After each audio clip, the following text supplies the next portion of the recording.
पिछली वीडियो में हमने क्वेश्चन नंबर फर्स्ट और सेकंड का सॉल्यूशन देखा और इस वीडियो में देखेंगे क्वेश्चन नंबर थर्ड फोर्थ और फिफ्थ का सॉल्यूशन। क्वेश्चन नंबर थर्ड जैसा कि आप स्क्रीन पर देख पा रहे हैं, इसमें कहा है कि एक त्रिभुज ए बी सी की दो भुजाएं ए बी और बी सी तथा माध्यिका है ए एम। ठीक है, अगर हम क्वेश्चन को समझते हुए चलें, यहाँ पर देखो जैसे क्वेश्चन में कहा है कि जो पहला त्रिभुज जो चित्र आप देख रहे हैं इसमें जो ए बी भुजा है, ठीक है, और फिर जो बी सी है, बी सी आपकी ये रही और फिर बोला है ए एम। ठीक है, जो ये तीन दो भुजाएं और एक जो माध्यिका है। ठीक है, माध्यिका मैं आपको बता दूं माध्यिका का काम क्या होता है। ठीक है, माध्यिका जिस शीर्ष से, जैसे यहाँ पे ए माध्यिका जो है ए शीर्ष से खींची गई कहाँ पर, इस बीसी भुजा पर। तो माध्यिका क्या करती है, ये जो बीसी भुजा है इसको दो बराबर भागों में बांट देती है। क्लियर है, ये क्लियर रखना अपने माइंड में, इसका यूज हम आगे करने वाले हैं। ठीक हो गया। यानी क्वेश्चन में अभी तक हमको क्या बोला है, जो ए बी भुजा है, बी सी भुजा है और ए एम जो माध्यिका है, ठीक है, वो क्या है, दूसरे त्रिभुज, दूसरा त्रिभुज यहाँ पे आप पी क्यू आर देख रहे हैं, दूसरे त्रिभुज की जो भुजा है पी क्यू क्यू आर और माध्यिका जो पी एन है के बराबर है। ठीक है, अगर हम इसको सिंपल समझे, जो ए बी आपकी भुजा है, इसको मैं दोबारा से आपको पूरा क्लियर दिखा देता हूँ। जो आपकी भुजा ए बी है वो बराबर है पी क्यू के, बी सी भुजा बराबर है क्यू आर के, और जो ए एम माध्यिका है वो बराबर है किसके, पी एन के। इतना हमको क्वेश्चन में क्लियर बोल दिया गया है। तो हमसे यहाँ पर दो चीजें पूछी हैं। पहला तो आपको दिखाना है कि त्रिभुज ए बी एम, तो कौन से त्रिभुज की बात हो रही है हम उसको भी देख लेते हैं। त्रिभुज ए बी एम, देखो ए बी एम, यानी ये वाला त्रिभुज आपको दिखाना है किसके बराबर, पी क्यू एन के, पी क्यू एन के। ठीक है, अब आपको क्या क्या पता है कि ये वाली भुजा इस त्रिभुज की भुजा के बराबर है। एक चीज आपको पता है, वो मैंने आपको बता दिया, सर्वांग दिखाने के लिए मिनिमम आपको तीन चीजें चाहिए। दोबारा बता देता हूँ, या तो आप तीनों कोण बराबर दिखा दें, तीनों भुजाएं बराबर दिखा दें, दो भुजा एक कोण बराबर दिखा दें, या फिर दो कोण एक भुजा बराबर दिखा दें। ठीक है, और एक आपको होता है राइट एच एस, यानी राइट एंगल हाइपोटेनियस और साइड यानी 90 डिग्री, और कर्ण बराबर होना चाहिए और एक भुजा बराबर होनी चाहिए। यानी ये तीन चीजें अगर आप उनके अलावा ये भी अगर दिखा देते तो भी वो त्रिभुज के होंगे, आपस में सर्वांग सम हो गए। तो अब यहाँ पे देखो, पहला आपको ये एक भुजा बराबर मिल रही है। फिर उसके बाद बात करें कि जो ए एम और यहाँ पर पी एन है ये दोनों बराबर हैं, ये भी आपको क्वेश्चन में बोल रखा है। ठीक है, अब आपको किसी तरह ये बराबर दिखाना है बी एम और क्यू एन। ये भी हम दिखा सकते हैं, क्यों, क्योंकि हमको पता है ये जो बीसी भुजा है पूरी, तो मैं चित्र आपको ये पूरा क्लीन दिखाया हूँ। तो जो आपको क्वेश्चन में ये बोला है बीसी बराबर है क्या, क्यू आर के। ठीक है, और ये आपकी क्या है, ए एम माध्यिका है। माध्यिका मैंने आपको बता दिया, माध्यिका का काम क्या है, बराबर दो भागों में बांटना। तो आपको पता है कि ये जो बीसी है, ठीक है, बराबर दो भागों में बटी हुई है, किसमें, एक बी एम और इसको हम लिख सकते हैं सी एम। ठीक है, तो या तो आप बोल सकते हैं कि बीसी का आधा करने पर हमको क्या मिलेगा, बी एम मिलेगा, मिलेगा ना। अगर हम बीसी का हाफ कर रहे हैं तो हमें क्या मिलेगा, बी एम, क्योंकि ये ए एम क्या कर रही है, इसको दो बराबर भागों में बांट दे रही है। बस, तो ये आपका एक ये मिल गया, दो ये मिल गया, और यहाँ से हम ये इसका यूज करके हम ये तीसरी साइड भी क्या कर देंगे, बराबर दिखा देंगे। ठीक है, तो इस तरह से आपका ये दोनों त्रिभुज क्या हो जाएंगे, सर्वांग सम हो जाएंगे। देखते हैं सॉल्यूशन इसका लिखने का तरीका। पहला काम हमने क्या करना है, जो हमको प्रूफ करना है वो लिख लेते हैं। फर्स्ट नंबर, जो क्वेश्चन में हमको दिया है, एक वो जो तीसरी साइड मैंने आपको लास्ट में बताया ना, पहले हम उसको लिख लेते हैं, लास्ट में हम तीनों को दिखा देंगे। देखो दिया है कि BC बराबर है किसके, BC बराबर है आपका क्यू आर के। ठीक है, BC बराबर है क्यू आर के। तो यहाँ से अगर मैं दोनों तरफ क्या कर दूँ, आधा कर दूँ, BC को आधा कर दूँ और इधर क्यू आर को अगर हम आधा कर दें तो हमें क्या मिल जाएगा, बी एम बराबर मिल जाएगा क्या, क्यू एन। ठीक है, और यहाँ पे हम रीजन क्या लिख देंगे कि ए एम और पी एन क्या है, माध्यिका है, तभी तो हम इसका आधा कर ले रहे हैं। अगर ये हमको माध्यिका नहीं बोला होता तो हम इसको बराबर नहीं कर सकते थे। ठीक है, ये हमको यहाँ पर हमने क्लियर दिखा दिया। अब हमको जो त्रिभुज हमको क्या दिखाना है, सर्वांग दिखाना है, हम उन दोनों त्रिभुजों को यहाँ पर ले लेते हैं। हम लिखेंगे त्रिभुज ए बी एम, और दूसरा जो त्रिभुज हमको दिखाना है वो है त्रिभुज पी क्यू एन, त्रिभुज पी क्यू एन। क्लियर है, तो यहाँ पे देखो ए बी भुजा बराबर है, ए बी बराबर है किसके, पी क्यू के, ये आपको क्वेश्चन में दिया हुआ है। ठीक है, ये मैंने आपको स्टार्टिंग में बता दिया, तो यहाँ पे हम लिखेंगे दिया है। और ए एम बराबर किसके है, पी एन के, ए एम बराबर है पी एन के, ये भी हमको क्वेश्चन में अब क्या बोल रखा है, दिया है, माध्यिका है ना, ये भी हमको क्वेश्चन में दे रखा है। और अभी हमने थोड़ी देर पहले बी एम बराबर क्यू एन निकाला है, बी एम बराबर क्यू एन के। ठीक है, यहाँ पर हम लिख देते हैं ऊपर सिद्ध किया है। ठीक है, ऊपर हमने दिखा दिया है, ऊपर सिद्ध किया है। देखो 3 चाहिए थे हमको ऊपर सिद्ध, तो 3 हमको मिल गई हैं, तीनों भुजाएं मिल गई हैं। अब हम सिंपल क्या लिखेंगे, साइड साइड साइड, यानी भुजा भुजा भुजा से, और ये आपकी एक कसौटी होती है, भुजा भुजा कसौटी से कौन सा त्रिभुज, त्रिभुज आपका आ जाएगा ए बी एम, जो हमको सिद्ध करना था। त्रिभुज ए बी एम सर्वांग है किसके, त्रिभुज पी क्यू एन के। पहले बना लेते हैं त्रिभुज किसके, पी क्यू एन के, P Q N. First number आपका यहाँ पर होता है कंप्लीट। अब चलते हैं आपके नंबर सेकंड पर, और उससे पहले सेकंड के सॉल्यूशन से पहले पहले हम सेकंड नंबर को समझ लेंगे अच्छे से। ठीक है, तो यहाँ पे हम देख लेते हैं नंबर सेकंड का सॉल्यूशन। सेकंड में देखो हमको क्या करना है, सेकंड नंबर डाला और इस डायग्राम को हम ले आते हैं थोड़ा सा इधर, और उससे पहले हम क्वेश्चन को यहाँ पर समझेंगे। ठीक है, पहले एक बार आपके माइंड में सेट हो जाए कि आखिर इस क्वेश्चन में करना है क्या, तो बहुत ज़्यादा ईजी हो जाएगा आपको इस क्वेश्चन का सॉल्यूशन समझने में। ठीक है, तो यहाँ पर अब हमको दिखाना है त्रिभुज ए बी सी। अगर आप ए बी सी को देखें तो यहाँ पे हम देखेंगे ये आपका हो गया त्रिभुज ए बी सी। अब हमको दिखाना है किसके, पी क्यू आर, यानी बड़ा वाला त्रिभुज बड़े वाले के बराबर दिखाना है। अब यहाँ पर देखो ये बराबर है किसके, इसके के, एक चीज मिल गया। ए बी बराबर है किसके, पी क्यू के। फिर ए सी बराबर है, सॉरी ए सी बराबर नहीं, क्या बराबर है, ए बी बराबर है पी क्यू के, बी सी बराबर है क्यू आर के। ये हमको क्वेश्चन में दे रखा है, देखो बी सी बराबर है क्यू आर के, ए बी बराबर है पी क्यू के। ठीक है, और अभी हमने थोड़ी देर पहले ऊपर क्या सिद्ध किया है, हमने इसको सिद्ध कर दिया है। देखो किसको सिद्ध किया है, देखो दो चीजें मिल गई। अब हम यहाँ से क्या निकालेंगे, एक एंगल निकालेंगे। कौन सा एंगल निकालेंगे, तो देखो हम यहाँ से क्या यूज कर लेंगे इसको, पहले मैं डायग्राम को पहले पूरा क्लीन कर लेता हूँ ताकि आप और इसको अच्छे से समझ पाएं। ठीक है, एक एक चीज को मैं आपको बहुत अच्छे से एक्सप्लेन करूंगा। तो यहाँ पे देखिए हमने थोड़ी देर पहले क्या प्रूफ किया है कि ये जो इतना हिस्सा है, ये इसको हम सर्वांग सिद्ध कर चुके हैं। ठीक है, जब हम इसको सर्वांग सिद्ध कर चुके हैं, तो मैंने आपको पहले पिछले क्वेश्चन में बताया कि अगर कोई भी दो त्रिभुज आपके सर्वांग सिद्ध हो जाते हैं, उनके जो संगत कोण होंगे या भुजाएं होंगी वो क्या होंगी, बराबर होंगी। तो जब हम इसको सिद्ध कर चुके हैं इस वाले हिस्से को इसके बराबर, तो क्या इसका एंगल जो बी है वो एंगल क्यू के बराबर नहीं होगा। आप बोलेंगे बिल्कुल होगा, क्योंकि हमने पीछे इसको सिद्ध कर दिया है त्रिभुज है। तो बस उसी का यहाँ पर हमने बेनिफिट लेना है इस वाले क्वेश्चन का सॉल्यूशन में। तो देखो हम कैसे लिखेंगे उसको, यहाँ पे हम लिख लेंगे कि त्रिभुज ए बी एम, त्रिभुज ए बी एम, ये जो हमने पिछले क्वेश्चन में सर्वांग सम दिखाया था, इसके त्रिभुज पी क्यू एन के, पी क्यू एन के, इसको हम यहाँ पे लिखेंगे ऊपर सिद्ध किया, ऊपर सिद्ध किया है। ठीक है, यहाँ पे आप इसको पूरा कर लेंगे, ऊपर सिद्ध किया है। फिर उसके बाद यहाँ से हमें क्या मिल जाएगा कि एंगल जो बी है वो बराबर होगा किसके, एंगल क्यू के, और रीजन आप क्या दे देंगे, C P C T, C P C T. और अगर आप इसको हिंदी में लिखना चाहें तो लिख सकते हैं सर्वांग त्रिभुज के संगत भाग क्या होते हैं, बराबर होते हैं। अब जो हमको यहाँ पर प्रूव करना है त्रिभुज ए बी सी, उसको हम ले लेते हैं त्रिभुज ए बी सी, और दूसरा जो त्रिभुज है पी क्यू आर, त्रिभुज पी क्यू आर, इसको अब हम सर्वांग सिद्ध करेंगे। यहाँ पे देखो ए बी बराबर आपके पास है, ए बी बराबर क्या है, पी क्यू। ठीक है, ये आपको क्वेश्चन में ही दिया हुआ है, यहाँ पे हम लिख लेते हैं दिया है।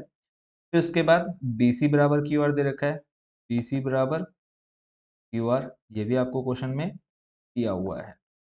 ठीक है, और अभी हमने एक चीज सिद्ध की है कि एंगल जो बी है बराबर किसके है, एंगल क्यू के। ये हम लिखेंगे ऊपर सिद्ध किया है, ऊपर सिद्ध किया है। ठीक है, तो यहाँ पे देखो दो भुजाएं और एक कोण, यानी साइड एंगल, साइड कसौटी से ये भी आपका क्या हो गया, क्रमांक सम हो गया। बस इतना सा है इस क्वेश्चन में, और ये इंपॉर्टेंट क्वेश्चन है, इसको आपने ध्यान रखना है। ऐसे हम लिख देंगे त्रिभुज ए बी सी, त्रिभुज ए बी सी क्रमांक सम है किसके, त्रिभुज पी क्यू आर के, त्रिभुज पी क्यू आर के।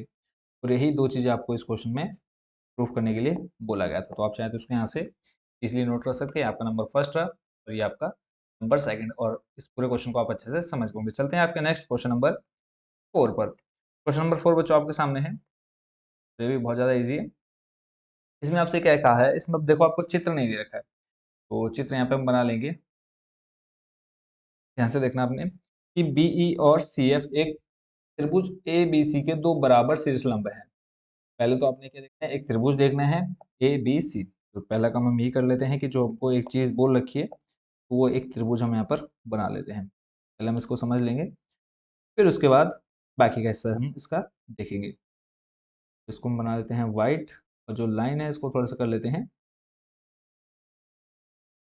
और ये अब आपका एक आ गया त्रिभुज A B C, A B C. ठीक है, अब क्वेश्चन आगे देखते हैं। देखो बीई और सीएफ एक त्रिभुज एबीसी के दो बराबर शीर्ष लंब, और शीर्ष लंब मैं आपको पहले बता चुका हूँ। शीर्ष लंब एक त्रिभुज के कितने शीर्ष लंब होते हैं? 3। अगर आपने पिछली वीडियो नहीं देखी तो जरूर देखिएगा, वहां पर मैंने आपको शीर्ष लंब बहुत अच्छे से एक्सप्लेन कर दिए थे। तो बीई और सीएफ, अब यहाँ से हम दो शीर्ष लंब खींच लेते हैं। एक बीई आ जाएगा, यहाँ से आ जाएगा, हम यहाँ खींच देंगे। ये आपका एक शीर्ष लंब बन गया, कौन सा? बीई। ठीक है, इसको भी हम थोड़ी सी लाइन को कर देते हैं मोटी। तो ये आ जाएगा एक आपका शीर्ष लंब बीई। ठीक है, और एक और यहाँ पे हम खींच देते हैं, इसका हम नाम, चलो नामकरण भी कर देते हैं। ये है आपका बीई। ठीक है, और उसके बाद हम देखेंगे नेक्स्ट जो है आपका सी एफ। ठीक है, सी एफ भी यहाँ पर आपको चाहिए, तो यहाँ पे हम सी एफ भी बना लेते हैं। यहाँ से आपने एक लाइन खींचनी है, और ये आ जाएगा आपका बिल्कुल इसके सेंटर में।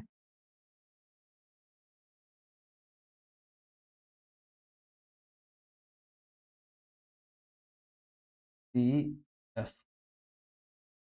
ठीक है, तो एग्जैक्ट आपका ये बन जाएगा डायग्राम। तो भी हम इस लाइन को थोड़ा मोटा कर देते हैं और कलर कर देते हैं चेंज, तो कलर ही ऑरेंज कर देते हैं। तो ये आपका बन गया, देखो सी एफ। ठीक है, ये चित्र जो आपका है कुछ इस तरह से बनेगा अगर आप इस डायग्राम को देखेंगे। ठीक है, तो देखो जैसे इसमें कहा है बीई और सी एफ, ये आपका बीई मिल गया और सी एफ मिल गया। एक त्रिभुज ए बी सी के दो बराबर शीर्ष लंब है, बराबर यानी इनकी जो लेंथ होगी वो इक्वल है। अब R H S, R H S का मतलब क्या है? आर का मतलब हो गया 90 डिग्री यानी समकोण त्रिभुज। ठीक है, एच हो गया आपका कर्ण। ठीक है, और एस हो गया आपकी भुजा। यानी अब आपको यहाँ पर किन्हीं भी दो कोण क्या दिखाने हैं? 90 डिग्री दिखाने हैं। दोनों कर्ण आपस में बराबर दिखाने हैं, और एक भुजा बराबर, मतलब आमने सामने की भुजा बराबर दिखानी है। एक काम कर लेता हूँ, यहाँ से इस डायग्राम की मैं एक डुप्लीकेट कॉपी निकाल देता हूँ, ताकि जो भी हमारा थोड़ा सा काम है, कौन सा? रफ काम, उसको हम यहाँ पे अलग से कर पाएँ, और इसको हम एक साइड रखेंगे। तो इस डायग्राम को मैं उठा लाता हूँ इधर बीच में। ठीक हो गया, ताकि हर एक चीज़ को हम यहाँ पे जैसे देख पाएँ। अब देखो इस क्वेश्चन में अब हमको क्या प्रूफ करना है कि ए बी सी एक समद्विबाहु त्रिभुज है। अगर हम किसी तरह इस त्रिभुज को, ठीक है, इनमें से कोई भी दो त्रिभुज मैं अभी आपको बता देता हूँ कौन से दो त्रिभुज हम बराबर लेकर के इसको प्रूफ करने वाले हैं। ठीक है, उसको अपने ध्यान में रखना है बिल्कुल। देख लेते हैं इसके आगे।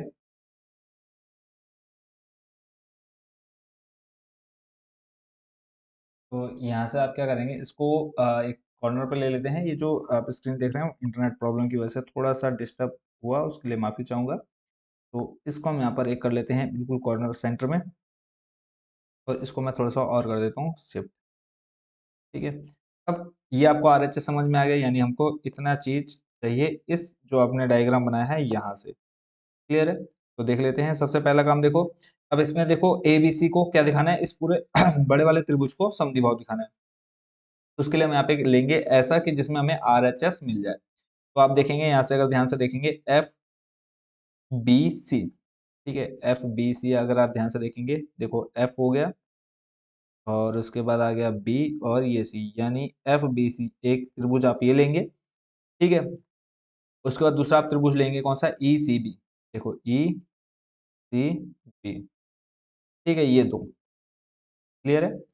कौन सा? एक आपका ये वाला हिस्सा हो गया, और दूसरा आपका ये वाला हिस्सा हो गया। ठीक है, इन दोनों त्रिभुजों को आप क्या दिखाएंगे? किसी तरह सर्वांग समसिद्ध कर देंगे। जब सर्वांग समसिद्ध हो जाएगा तो लास्ट में आप क्या दिखा सकते हैं? इनको हम दो भुजाएं हमको चाहिए ना, सर्वांग सम दिखाकर हमें समद्विबाहु दिखाना है। तो वहां से हम ए सी और ए बी को बराबर दिखा सकते हैं। ठीक है, तो करते हैं इसका सॉल्यूशन स्टार्ट। पहले हम काम करेंगे क्या, इसको मैं एक साइड में रखता हूँ। ये आपका चित्र आ गया पूरा डायग्राम। तो फर्स्ट स्टेप जो हमें आप लिखेंगे, लिख लेते हैं त्रिभुज एफ बी सी। त्रिभुज एफ बी सी और त्रिभुज आपका दूसरा कौन सा लेंगे हम, ई सी बी। क्यों? क्योंकि यहाँ से देखो हमें 90 डिग्री मिल जाएगा ये, क्योंकि हमको पता है जो शीर्षलंब होते हैं वो हमेशा 90 डिग्री बनाते हैं। और फिर यहाँ से मिल जाएगा आपका ये 90 डिग्री मिल गया। और फिर उसके बाद अगर हम बात करें, ये जो बी सी है, देखो अगर जब आपका 90 डिग्री यहाँ बन रहा है तो उसके सामने वाली भुजा हमेशा कौन सी होती है, ये कर्ण होती है। ठीक है, तो इसके सामने देखो ये आपका कर्ण बनेगा, इसके सामने ये कर्ण बनेगा। ये यहाँ से आपको 90 डिग्री मिल जाएगा, एंगल एफ और एंगल ई जो है 90 डिग्री, ये कर्ण मिल गया। और एक भुजा आप यहाँ से क्या दिखा सकते हैं, एफ सी। देखो अगर बात करें ये जो एफ सी है, ठीक है, वो बराबर है किसके, इस बीई के। क्यों? क्योंकि क्वेश्चन में बोला है कि बराबर शीर्षलंब है। ठीक है, तो तीन चीज आपको मिल गई। और अब आपको यहाँ पे एक चीज और नहीं बता दूं कि किसी भी सर्वांगसम त्रिभुज के अगर सर्वांगसम त्रिभुज है तो उसके जो कोण होते हैं, ठीक है, जैसे हमने यहाँ पर, अब जब हम इस वाले त्रिभुज के बराबर दिखा दिया यहाँ से, तो हमें क्या मिल गया, एंगल बी बराबर एंगल सी मिल गया। तो ये एक चीज आपको याद रखनी है कि त्रिभुज में जो बराबर कोण की जो सम्मुख भुजा होती है, ठीक है, जैसे यहाँ पे एंगल बी बराबर एंगल सी है ना, तो एंगल बी के सम्मुख भुजा कौन सी हो जाएगी, ए सी। और एंगल सी के सम्मुख कोण कौन सी, सम्मुख भुजा कौन सी हो जाएगी, ए बी। तो ये भी आपस में क्या होती हैं, बराबर होती हैं। बस यही लाइन हम लास्ट में लिख देंगे। पहले हम क्या करेंगे, इनको, इस दोनों जो दो त्रिभुज हमने लिए हैं इनको हम क्या करेंगे, प्रूफ करेंगे पहले सर्वांग। ठीक है, फिर हम लास्ट में क्या लेंगे, एंगल बी और एंगल सी को बराबर ले लेंगे और उसके सामने की भुजा उसको इक्वल दिखा देंगे। दो त्रिभुज हमने ले लिए, तो यहाँ से हम क्या लिखेंगे, पहला कि angle B F C, angle B F C. देखो बी आपने यहाँ से उठाया, एफ पर गया, एफ आपका 90 डिग्री है और ये आपका सी आ गया, बराबर है किसके, ये आ जाएगा सी ई बी के। ठीक है, यहाँ पे आप दिखा देंगे एंगल सी ई बी। देखो एक एक क्वेश्चन को बहुत आराम से दिखा रहा हूँ ताकि आपको बिल्कुल भी डाउट आपके मन में ना रह जाए। 90 डिग्री मिल गया। अगला स्टेप चलते हैं, दूसरा कि बी सी बराबर बी सी। भुजा जो है बी सी बराबर है किसके, बी सी के। इसको आप उभयनिष्ठ भी लिख सकते हैं या फिर कर्ण भी लिख सकते हैं। वैसे यहाँ पे आप उभयनिष्ठ लिखेंगे ज़्यादा ठीक रहेगा। ठीक है, उभयनिष्ठ आ गया। और अभी मैंने एक और आपको बताया क्या, बी ई बराबर किसके, सी एफ के। बी ई बराबर किसके है, सी एफ के। ये आपको क्वेश्चन में दे रखा है कि शीर्ष लंब है और ये बराबर है। ठीक है, तो यहाँ से हमको मिल गया क्या, दिया है। ठीक है, तो अब यहाँ से हम क्या लिख सकते हैं कि त्रिभुज कौन सा आपका, एफ बी सी सर्वांग सम हो गया किसके, त्रिभुज ई सी बी के, त्रिभुज ई सी बी के। जब आपने यहाँ पर क्या दिखा दिया, इसको सर्वांग सम सिद्ध कर दिया, तो इसके कोण भी क्या होंगे, संगत कोण भी बराबर होंगे। यानी आप बोल सकते हैं कि एंगल एफ बराबर एंगल ई, ये तो आपको पहले से पता है। यहाँ से एंगल बी बराबर मिल जाएगा आपको किसके, एंगल सी के। यहाँ से हम लिखेंगे एंगल एफ बी सी बराबर हो जाएगा किसके, एंगल ई सी बी के, एंगल ई सी बी के। यानी जो बी वाला होगा वो सी के बराबर होगा। ठीक है, तो यहाँ पे आप रीजन क्या दे देंगे, सी पी। सॉरी, मैं आपको सी पी सी टी पहले बता चुका हूँ। अगर हिंदी में लिखना है तो आप लिख सकते हैं संगत, सॉरी, सर्वांगसम त्रिभुज के संगत भाग बराबर होते हैं। क्लियर हो गया। अब यहाँ से हम क्या ले सकते हैं, ए सी बराबर क्या, बी सी। और रीजन आप क्या लिखेंगे कि त्रिभुज में बराबर कोणों की समूह भुजाएं बराबर होती हैं। ये लाइन मैं यहाँ पे आपको लिख देता हूँ, त्रिभुज में बराबर कोणों की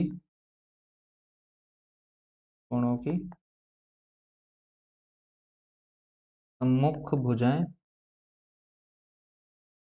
मुख भुजाएं क्या होती हैं, बराबर होती हैं। ठीक हो गया, ये लाइन आपने लास्ट में लिख देनी है। हम और लास्ट आपकी आ जाएगी, अतः त्रिभुज ए बी सी क्या है, त्रिभुज ए बी सी। देखो दो भुजाएं आ गई, जब दो भुजाएं बराबर होंगी तो अतः त्रिभुज ए बी सी क्या है, समद्विबाहु त्रिभुज। त्रिभुज ए बी सी एक समद्विबाहु त्रिभुज है।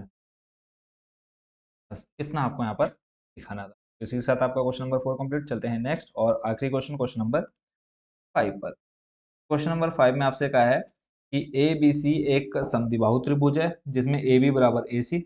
तो यहाँ पे देखो इसमें आधा क्या, लगभग 90% कंप्लीट कर दिया है, बाकी का 10% आपने करना है। एंगल बी और एंगल सी बराबर दिखाना है। तो यहाँ पर भी सेम आपका आ जाएगा कि एक हमको त्रिभुज चाहिए, तो त्रिभुज देखते हैं पिछले वाले में से हमको मिलता है नहीं मिलता है। चलो यहीं पर एक नया और बना लेते हैं, थोड़ा सा टाइम ही लगेगा। तो एक आपका ये आ गया त्रिभुज ए बी सी। लाइन थोड़ी सी मोटी कर देते हैं और कलर कर देते हैं इसमें वाइट। ठीक है, एक आपका आ गया त्रिभुज ए बी सी। और कैसा है, समद्विबाहु। समद्विबाहु मतलब कहने का इसकी दो भुजाएं बराबर है, यानी और क्वेश्चन में आगे बोल रखा है ए बी बराबर क्या है, ए सी।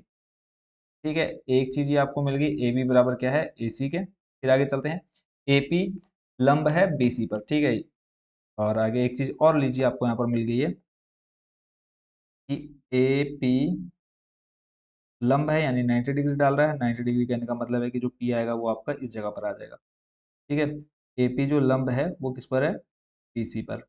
और लंब आपको पता है जहां पर भी लंब डलेगा वो कितने डिग्री का होगा, 90 डिग्री एंगल बनाएगा हमेशा। तो इस चीज का आपने ध्यान रखना है। ठीक है, एपी लंब आ गया किस पर, बीसी पर। अब हमको दिखाना है क्या है, एंगल बी बराबर एंगल सी। एंगल बी बराबर दिखाना है किसके, एंगल सी के। अब कैसे करेंगे, तो इसमें हम सिंपल क्या करने वाले हैं, दो त्रिभुज लेंगे। पहला हम लेंगे ए बी पी। ठीक है, एक ये ले लेंगे और दूसरा ले लेंगे हम ए C P.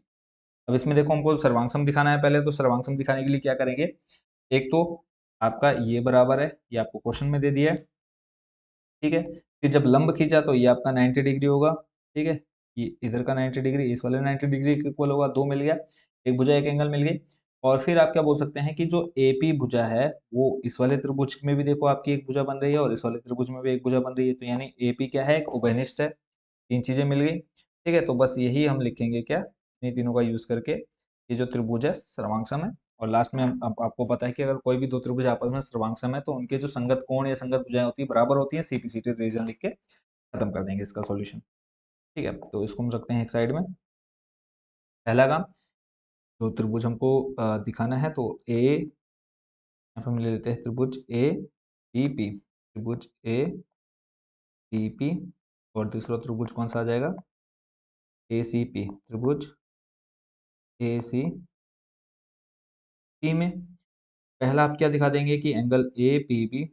Angle A P B, किसी को भी आप आगे पीछे लिख सकते हो, कोई दिक्कत नहीं है। ए पी बी बराबर है किसके, ए सी पी के, सॉरी ए पी सी के। एंगल ए पी सी के। और रीजन आप क्या लिखेंगे, 90 डिग्री। ठीक है, 90 डिग्री हम लिख देते हैं 90 डिग्री। खत्म।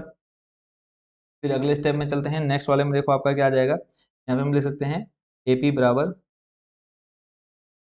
एपी बराबर किसके आ जाएगा, सॉरी एपी नहीं ए बी। ठीक है, ए बी बराबर इसके ए सी के। ये आपको क्वेश्चन में ही दिया हुआ है, हम लिख देंगे दिया है। ठीक है, और फिर आपका क्या आ जाएगा, ए पी बराबर, ए पी बराबर ए पी। ठीक है, और यहाँ पे आप रीजन क्या लिखेंगे, उभयनिष्ठ। ए पी बराबर ए पी, यहाँ पे आ जाएगा आपका उभयनिष्ठ। तीन चीजें मिल गई। देखो 90 डिग्री भी है, और उसके बाद फिर अगर हम देखें 90 डिग्री आपका कहाँ बन रहा है, यहाँ पर, तो इसके सामने वाली भुजा क्या हो जाएगा, कर्ण। ठीक है, ये देखो 90 डिग्री बन गया। ठीक है, कर्ण बन गया। और उसके बाद आपका क्या है, उभयनिष्ठ, ये जो है। और अगर आप यहाँ पे देखें, हम लिखेंगे यहाँ पे आर एच एस। देखो आर हो गया आपका राइट एंगल यानी 90 डिग्री, एच हो गया आपका हाइपोटेनस, और एस हो गया आपका एक भुजा यानी 90 डिग्री। और फिर कर्ण और भुजा कसौटी से आपके दोनों त्रिभुज, त्रिभुज ए बी पी, त्रिभुज ए बी पी सर्वांग सम है किसके, त्रिभुज ए सी पी के। त्रिभुज ए सी पी के। ठीक है, जब आपने यहाँ पर देखो कर्ण 90 डिग्री कर्ण मिल गया और एक आपकी भुजा मिल गई, तो आर एच एस आपकी कसौटी लग गई। अब ये क्या गया, सर्वांग त्रिभुज सिद्ध हो गया। तो अब हमको एंगल बी बराबर एंगल सी दिखाना, तो सिंपल हम लिखेंगे एंगल बी बराबर आ जाएगा आपका एंगल सी। क्लियर है, और रीजन आप यहाँ पे क्या दे देंगे, सीपी सी टी। ठीक है, यहाँ पे हम लिख देते हैं CPCT, फिर CPCT। CPCT का मतलब क्या? सर्वांग त्रिभुज के संगत भाग बराबर होते हैं, और ये हमको क्या करना था? सिद्ध करना था। इसी के साथ आपकी बच्चों ये एक्सरसाइज कौन सी 7.3 हो चुकी कंप्लीट, और चैप्टर भी आपका हो गया कंप्लीट। नेक्स्ट देखेंगे चैप्टर हम 8.1, चैप्टर 8 और उसके एक्सरसाइज 8.1। आई होप बच्चों ये पांचों के पांच क्वेश्चन जो आपने देखे बहुत अच्छे से आप समझ गए होंगे, और कोई भी डाउट आपके मन में रहेगा तो आप कमेंट बॉक्स में पूछ सकते हैं। और हमारी वेबसाइट है composer.com के नाम से, वहाँ पर आपको प्रीवियस ईयर के क्वेश्चन पेपर, इंपॉर्टेंट क्वेश्चन आपके एग्जाम से रिलेटेड, और इसके अलावा आपको एनसीईआरटी बुक्स और जो भी आपके एग्जाम से रिलेटेड आपकी इन्फॉर्मेशन होती है वो आपको हमारी वेबसाइट पर देखने को जरूर मिल जाएगी। और अगर आपको ये सॉल्यूशन चाहिए पूरा पीडीएफ के रूप में, वो भी आपको मिल जाएगा हमारी वेबसाइट composer.com पर। जरूर विजिट करिएगा। मिलते हैं नेक्स्ट वीडियो में नई एक्सरसाइज के साथ। Thank you so much watching for this video.